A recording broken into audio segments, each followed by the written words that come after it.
speaking in an exclusive interview with CNA at the annual ASEAN Regional Forum in Jakarta, Mr. Blinken says the region expects Washington and Beijing to manage their relationship. He reassures that both countries intend to do so responsibly despite their profound differences. We have an obligation, I believe, both the United States and China, to responsibly manage our relationship.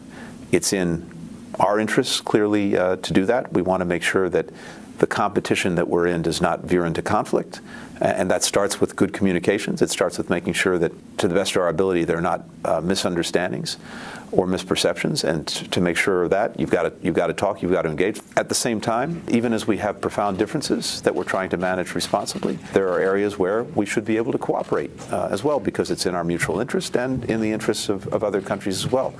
But what I hear from countries throughout the region in Southeast Asia is an expectation that both the United States and China will responsibly manage the relationship. That's what we're intent on doing.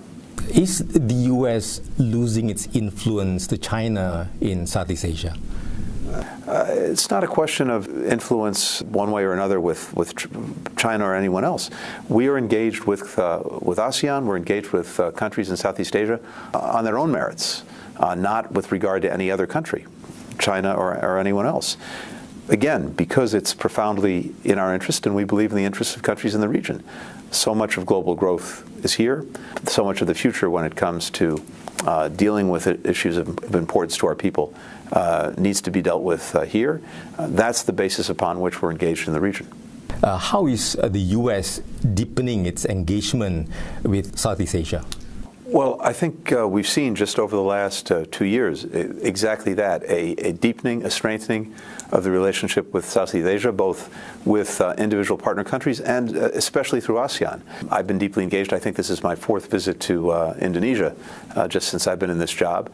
But what we're seeing across the board is work together in concrete areas that benefit people in all of our countries, on climate, on energy, on inclusive economic growth, on global health. And you've seen this across the board in our administration with senior officials, starting with the President, deeply engaged both with ASEAN itself and with most of the countries in the region. Does increasing engagement in the region also mean increasing your military presence, especially in the South China Sea? Of course.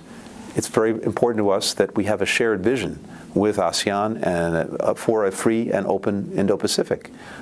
Free, open, secure, interconnected, and resilient. And part of that, of course, is making sure that there is freedom of navigation, freedom of commerce, freedom of overflight, because we want to make sure that people, goods, and ideas can flow lawfully and freely. But the main part of our focus is on an affirmative agenda that is responsive to the needs of people. Mr. Secretary, has Indonesia, as the current chair of ASEAN, done enough to resolve the political crisis in Myanmar? Well, first, generally, we applaud Indonesia's leadership of ASEAN, and we had, I think, very successful meetings here. We're looking forward to summits later. And on Myanmar, this is a very challenging issue for all of us. We have seen things, unfortunately, not get better, but get worse in terms of the violence being perpetrated by the military junta in Myanmar. ASEAN has stood resolutely behind the 5-point consensus. Myanmar has not made good on its obligations, on its commitments under that, but Indonesia has been leading very strongly and insisting on upholding the 5-point consensus and trying to find a basis to see the military junta do what it needs to do, which is to stop the violence against civilians, to release political prisoners, to re-engage in dialogue, and to move the country back on the track of democracy. But unfortunately, we've not seen any kind of positive response yet from the regime.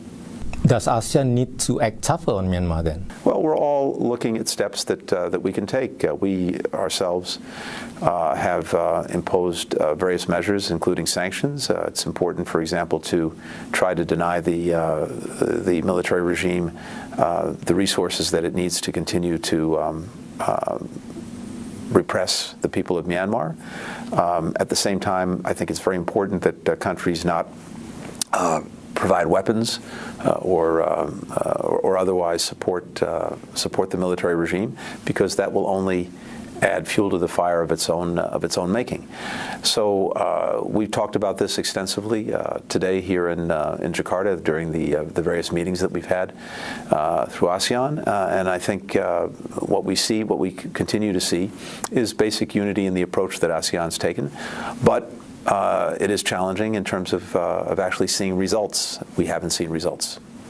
But to what extent do you think these sanctions are working so far? To some extent, it's proving a negative in terms of in terms of moving the military regime away from violence, freeing prisoners, getting back on the path to democracy.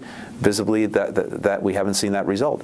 Now, whether things would be even worse in the absence of the measures that we've taken, because those measures have denied the regime some resources. They have made clear that there are penalties and costs for the actions that it's taken, and perhaps it will cause them to change their approach and change their thinking. We still don't know.